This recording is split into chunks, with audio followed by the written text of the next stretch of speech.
All right. Are we there? I think we're here. Part 2. We're at question number 19. So, can you find limits off of graphs? The limit as x approaches 0. So go to 0. What is the limit there? And the answer is positive 1. I'll write these down too when we get there. I'll show you on my sheet. So the limit as x approaches negative 1 from the left. So see where negative 1 is? From the left, the answer is negative infinity or doesn't exist.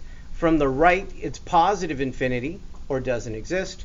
And then at negative 1, the limit does not exist because the right and the left don't agree. The value of g at negative 1 does not exist because it's an asymptote. The value of g at 0 exists. The answer is positive 1. The limit as x approaches negative 2 of g at x. So find negative 2. And so the limit is just the y value there because it's continuous there. So the answer is negative 1. And then the removable discontinuities would be where the limit exists and it's not. So I don't see any that are removable in number 19. Let me just check. No, because there's only one discontinuity and that's at negative 1 and the limit doesn't exist there.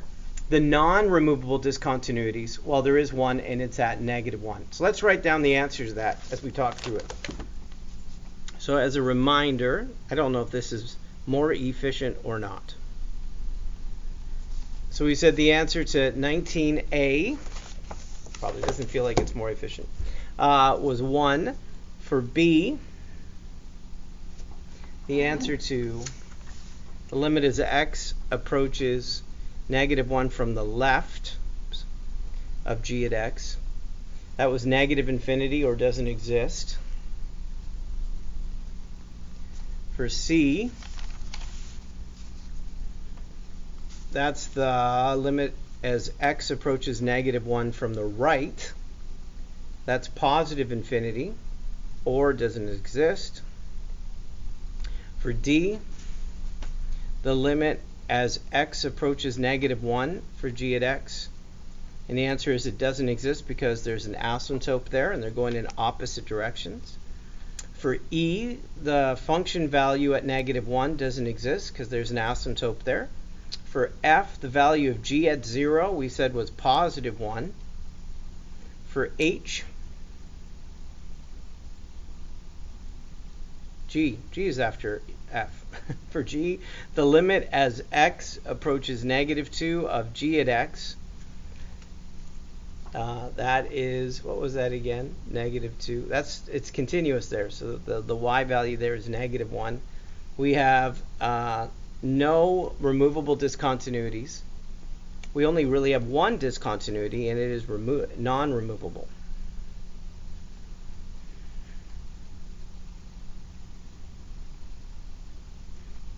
All right, let's try this again. See if I can do better. Number 20. Maybe if I wrote down the questions first. I don't know.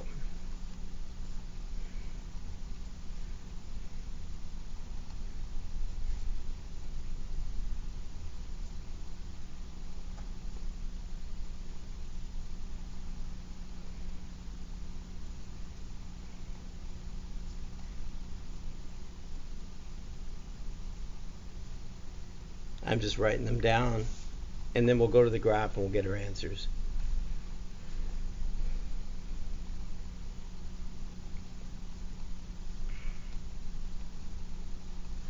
All right, so the first question is, what's the function value at negative 1? So let's just go through it and then we'll answer it. So at negative 1, there is no function value. It doesn't exist because there's a hole there. What's the function value at positive 1? This one does exist. I know there's a hole, but above it there's a point, so the function value is at 3. What's the limit as x approaches negative 1? So here at negative 1, as it's approaching the same y value, so the answer is positive 1. What's the limit from the left of positive 1? So here we are at positive. From the left, the y value is 3. From the right, so here at 1, from the right, the y value is 1. And therefore, the limit does not exist because the left and the right don't agree at what they're approaching. We have a removable discontinuity at the 1 whole at -1. That one is removable, if I can spell that, removable. Why is it removable? It's because the limit exists at -1. We have a non-removable one at +1. And why is it non-removable? Because the limit does not exist at +1. All right, number 21. Again, I think I'm going to set it up and then we'll look at the graph together. So the limit as x approaches 3 of f at x, that's A. B, the limit as x approaches 0 of f at x.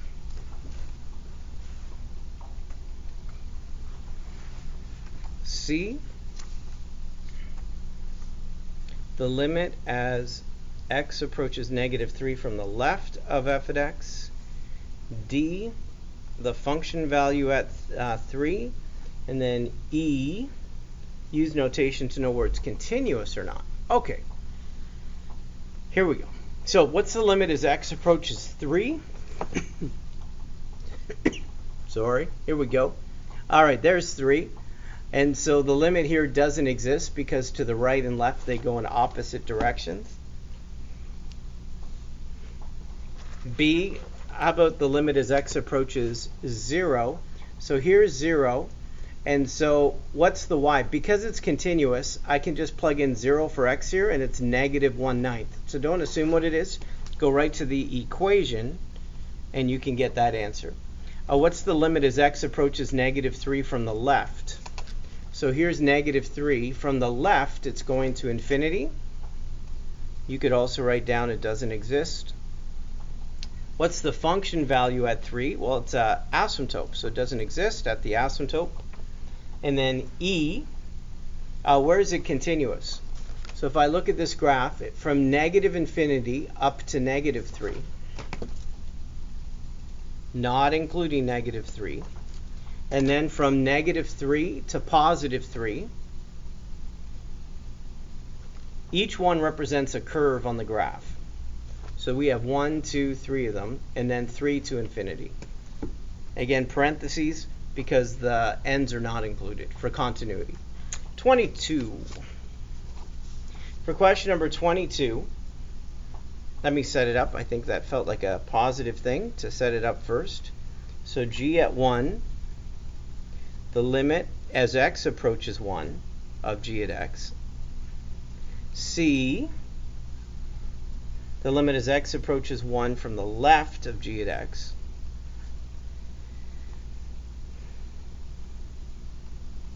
The limit as x approaches 1 from the right of g at x.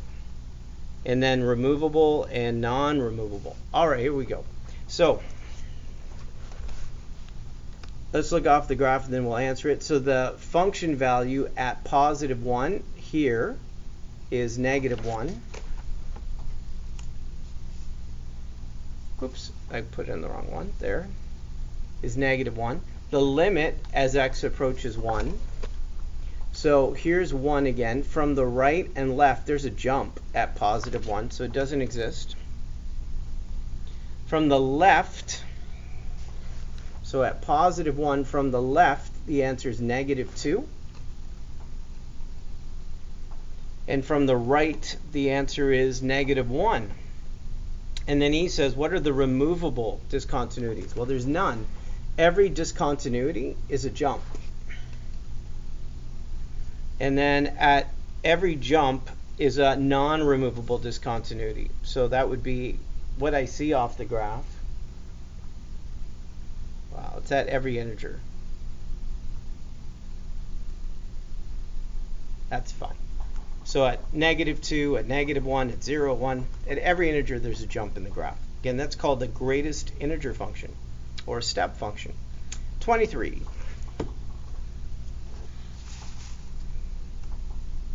All right, so now we're going to find these indicated limits by doing a little bit of algebra. So if it's continuous, we can just substitute in. It's when it's not continuous that we need to think about it more to evaluate a limit. So first of all, x squared subtract 4 is a parabola. It's continuous. There's no values for x that would make it undefined. There's no jumps, nothing. So just plug 2 in, and 2 squared subtract 4, and the answer is 0. The limit as x approaches -3. Again, the first thing we look for is continuity. Is it continuous? And it's continuous everywhere. That means no matter what number you plug in for x, you will always get an answer. There's no nothing that would make it undefined. So -3 squared subtract -3. That answer is 12. Number 25.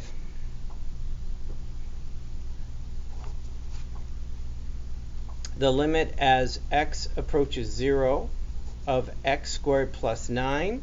So if I plug 0 in for x squared, I get the square root of 9. So it's continuous there. So the first step for limit is just to evaluate it. If it is undefined, then we have to think about whether that means the limit doesn't exist or if we have to do more work.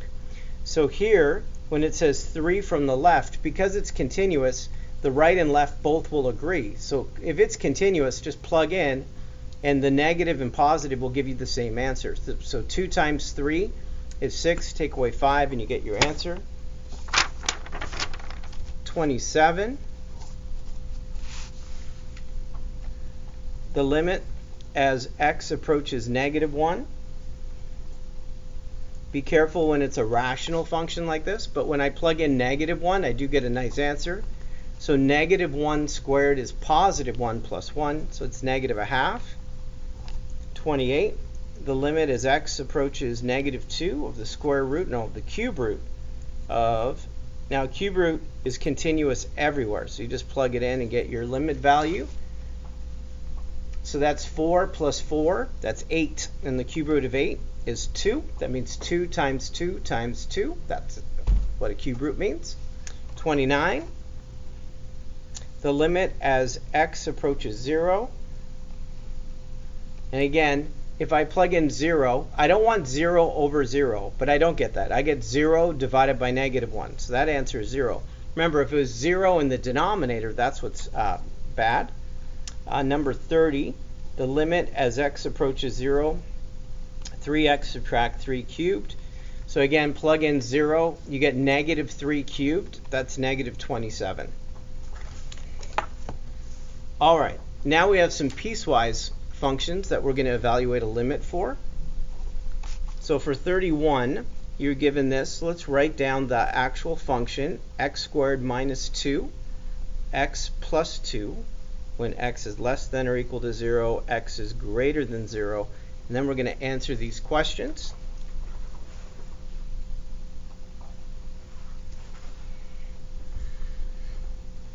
So the limit as x approaches 0 to the left of f at x.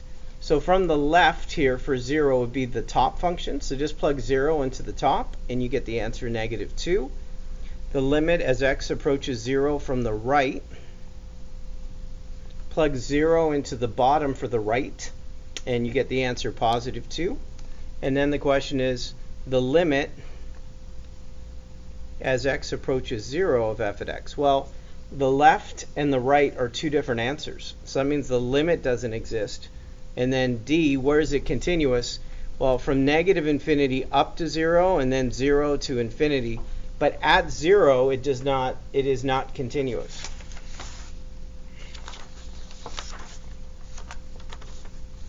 Number 32. Again, I'm going to write down the piecewise function. So that's 3x squared minus x when x is less than or equal to 2. 2x plus 6 when x is greater than 2. And then we're going to write down the values of this. So the limit as x approaches 2 of g at x. Can't believe there's bells. I'm here on a Monday. There's no one here. This is the day before summer school starts. All right.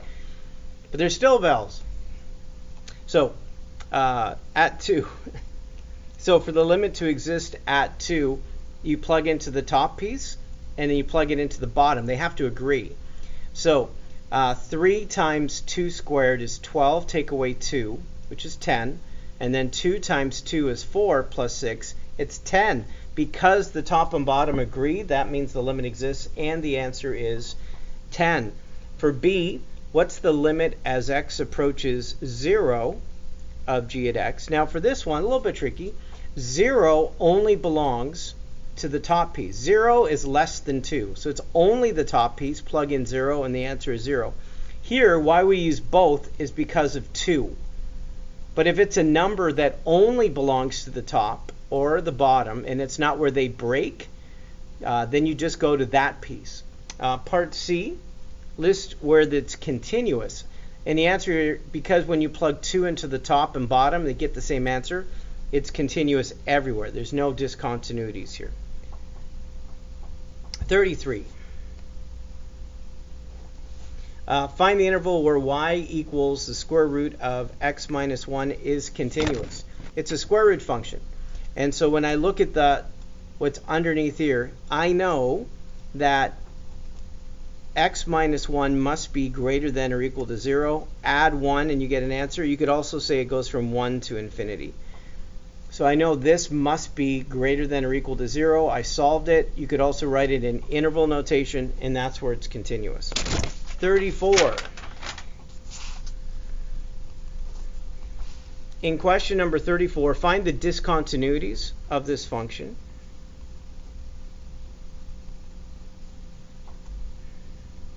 And classify them as removable or non-removable. Well, first of all, I can remove the x, and so what I remove, the 0 of that is 0. So at x equals 0 is a removable discontinuity. I literally could remove that. What makes it 0 is 0. What's left at x equals negative 1, because that makes it 0, and I can't remove it, so it's a non-removable. That's asymptote. 35.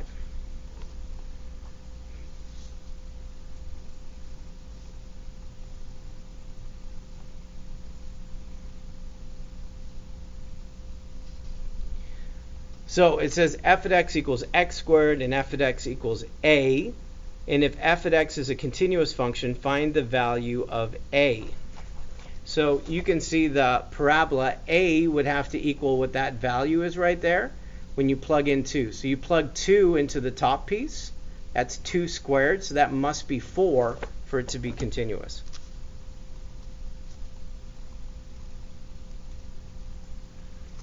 Number 36.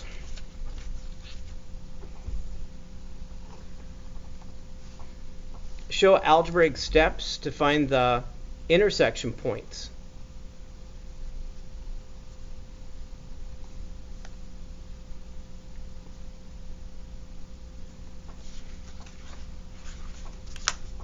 Just seeing if I need a calculator. My calculator is powering up. I don't remember last video. All right. I don't need a calculator for this assignment.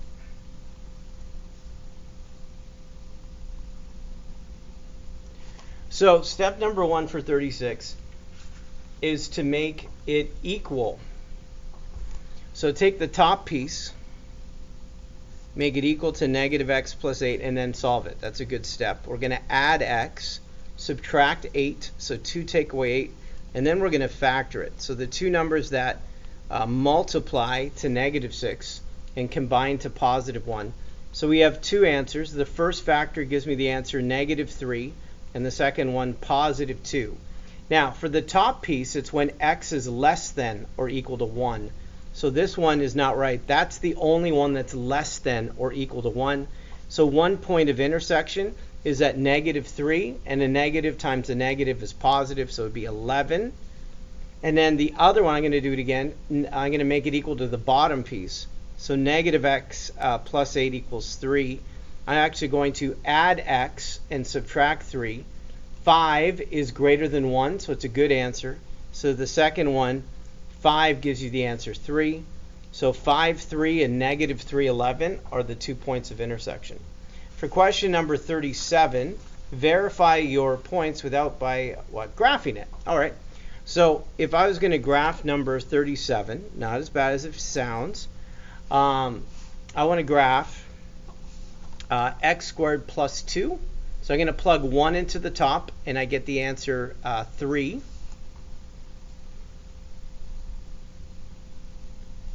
and it's a point because there's a line underneath the arrow. X squared plus 2 is a parabola, and so we're just going up 2 for the vertex. And so here we have this and this, just sketching it. So there's the first piece. The next piece is 3, so we plug 1 in, we get the answer 3. So it's continuous. And then at 3 is a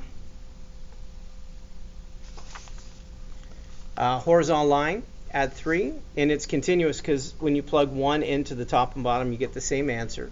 And now we need to graph the line negative x plus 8. So there's 1, 2, 3.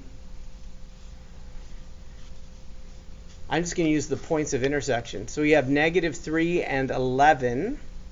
Oh, it's going to be off my graph. All right, 5, 3. I can do that one. 1, 2, 3, 4, 5. There's 5, 3.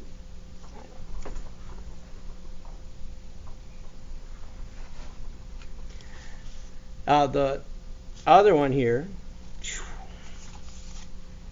if I extend it, would be at negative 3 and 11.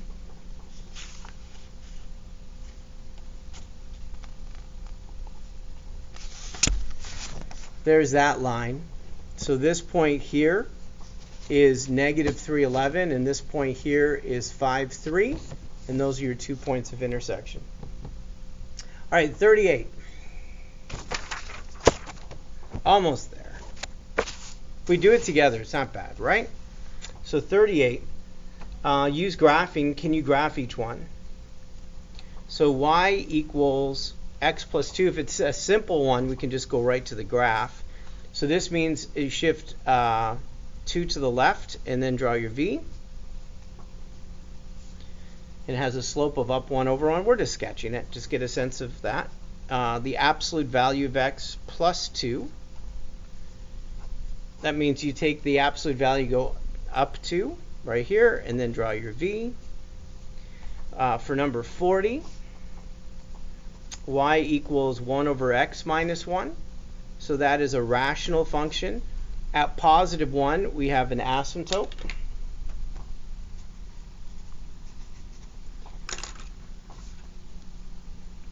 The other asymptote, I think I have a highlighter here that would help show it. The other asymptote is at 0 whenever the denominator is more powerful than the numerator. It's 0. And then I'm just going to draw the curve. So we do have an intercept. If I plug in 0 at negative 1, there's no x-intercept. And it's symmetric here. And that's what the graph would look like. Number 41. So that one's a little fun. So it's the square root of the absolute value of x. Now, for this one, you would draw to the right of, so only the positive x values. Well, usually x has to be positive, and this is the curve, right, for the square root of x. And then because of the absolute value, it makes all values positive before you square root it. So you actually reflect it. So it's going to look like this on the other side. So with this function, I can plug in negative 1. The absolute value of negative 1 is positive 1, and then get an answer. So in other words, from the y-axis, I graph to the right and then reflect over whatever's on the right of the y-axis. All right, 42. Y equals 2 times the cube root of x. Now, cube root starts at 0, 0. We usually have a point 1, 1, but it'll be 1, 2, and it curves up like that. And usually it's negative 1, negative 1, but it'd be negative 1, negative 2 because you're taking the y value times 2. So it's just been stretched out a bit. That's what the times 2 does. Y equals negative 1 over x squared. So we have an asymptote at zeros on both sides. We have no intercepts. Normally x squared would go up in the middle, but that negative reflects it. So both ends are going to go down right like that. And there's the picture of it because of that negative. 44. So y equals 1 over negative x squared. What would that do? So for this situation, you can actually negative x squared means just 1 over x squared. That's fine. And then similar to what we just did, but now it's positive. This shows symmetry with the y-axis. So both the left and the right are going up because of the squared. All right, 45 says y equals x plus 3 cubed minus 2. So the point of inflection is going to be at negative 3, negative 2. There's negative 3 and negative 2.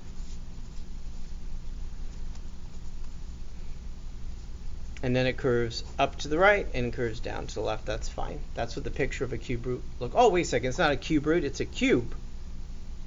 Boo. Don't do that. Let's do it again over here. So if I was going to graph it, let me make sure it's a cube, not a cube root. I'm still going to negative 3 and negative 2.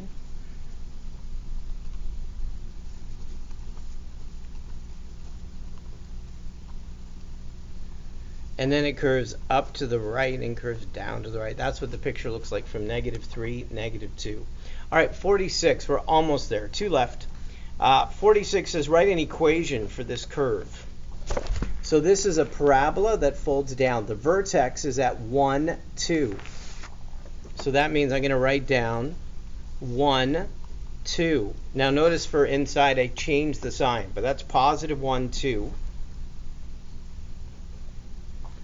But it also folds down, so that means it needs to be negative for it to fold down. And then second, what I notice is normally from the vertex you should be able to go down 1 and to the right 1, but we're going down 2 and to the right 1. Do you notice that stretch there?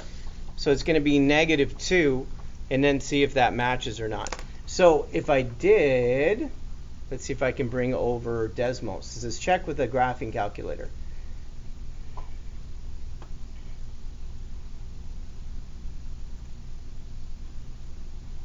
Here.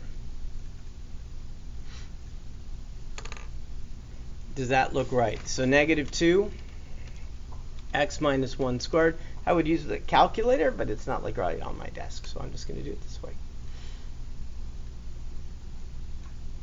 Get out of it, get my head out of the way. It's negative 2x minus 1 squared plus 2.